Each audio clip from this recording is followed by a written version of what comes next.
आज आपण नेहमीपेक्षा वेगळ्या पद्धतीने झणझणीत चविष्ट ज्वारीच्या भाकरीसोबत मस्त असा बेत करणार आहोत। ते म्हणजे वांग्याचं भरीत। असं वांग्याचं भरीत एकदा करून बघितलं ना पुन्हा पुन्हा करून खाशाल अशी मला खात्री आहे। बघता क्षणी तोंडाला पाणी सुटेल असं कांदा खूप सारी कोथिंबीर घालून तयार करणार आहोत। मी ज्योतिष किचन मध्ये सर्वांचं खूप खूप स्वागत आहे।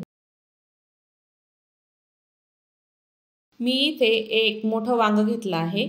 2 मध्यम साईजचे बारीक चिरलेले कांदे घेतले, बारीक चिरलेली कोथिंबीर घेतली, पाऊण टीस्पून हळद घेतली, अर्धा चमचा जिरं घेतलं, अर्धा चमचा मोहरी घेतली, 2 मध्यम साईजचे बारीक चिरलेले टोमॅटो घेतले, 1 चमचा ठेचलेला लसूण घेतला, 2 ते 3 हिरव्या मिरच्या चिरलेल्या घेतल्या, 1 चमचा लाल मिरची पावडर घेतली। वांग मी इथे स्वच्छ पाण्याने धुवून घेतलं, त्याला चाकूने टोचा मारून घ्यायचा, त्याला तेल लावून घ्यायचं। वांग्याला टोचा मारल्यामुळे भाजल्यावर फुटायची भीती नसते, त्यामुळे कंपल्सरी त्याला चाकूने टोचा मारून घ्यायचा। वांग आता गॅसवर ठेवायचं आहे। मी एक जाळी ठेवली, ते छान भाजून घ्यायचं, मध्यम आचेवर भाजायचं।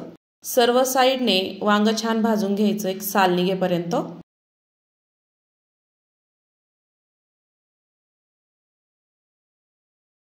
वांग आपलं छान भाजलं आहे।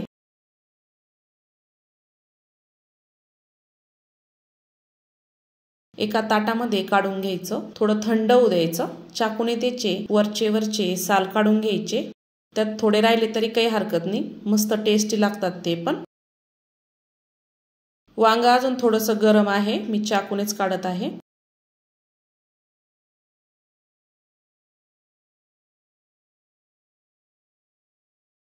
त्याचं देठ कापून घ्यायचं आणि किडलेलं आहे की नाही ते चेक करायचं।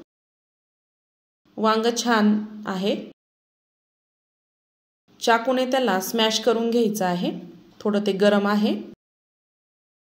सर्व चाकूने मी इथे स्मॅश करून घेतलं।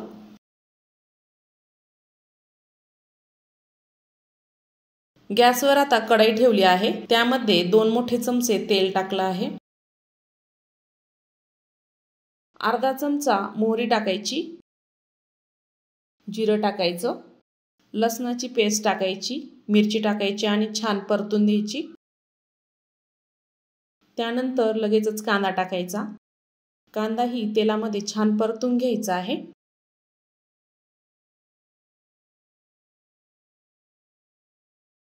असं 1-2 मिनिट छान परतून घ्यायचा। त्यानंतर थोडंसं मीठ टाकायचं आहे, म्हणजे कांदा लवकर मऊ होतो।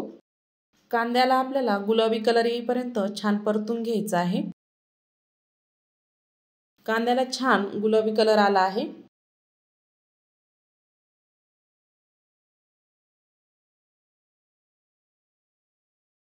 त्यामध्ये लगेचच टोमॅटो टाकायचा, टोमॅटो ही छान परतून घ्यायचा आहे, थोडा गाळा होईपर्यंत त्याला छान शिजवायचा आहे।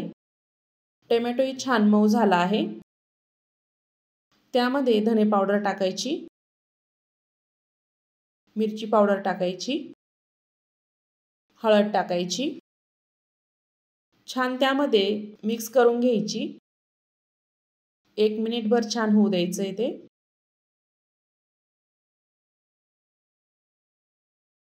स्मॅश केलेलं वांग टाकायचं, छान असं मिक्स करून घ्यायचं आहे। यामध्ये तुम्ही कांद्याची पातही टाकू शकता। सर्व छान एकजीव करत राहायचं खाली वर करून।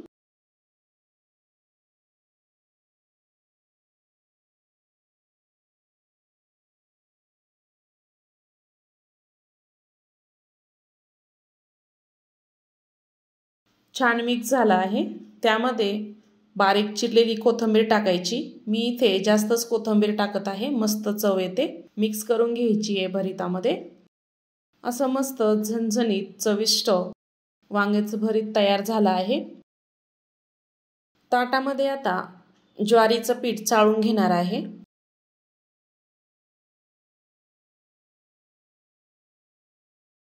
ज्वारीचं पीठ चाळून घेतलं, त्यामध्ये चवीपुरतं मीठ टाकायचं आहे। थोडंसं पीठ बाजूला करायचं आणि गोळा भिजवून घ्यायचा। थोडं पाणी टाकत गोळा आपल्याला भिजवून घ्यायचा आहे। पिठाला छान मळून घ्यायचं, म्हणजे भाकरी छान होते।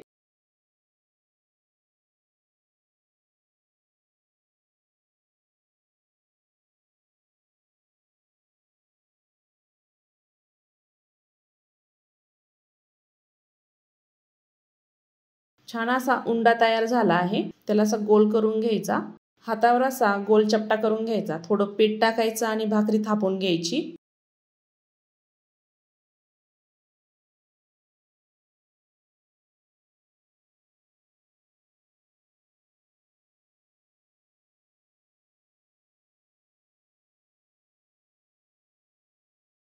पीठ लावून छान अशी भाकरी थापून झाली आहे।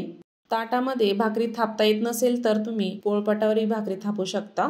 भाकरी आता तयार झाली आहे, तव्यावर टाकायची।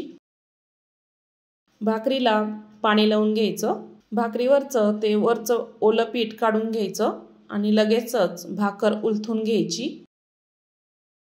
खालची बाजू छान भाजू द्यायची आहे। 3 ते 4 मिनिटांमध्ये भाकरी छान भाजली जाते। उलथून घ्यायची।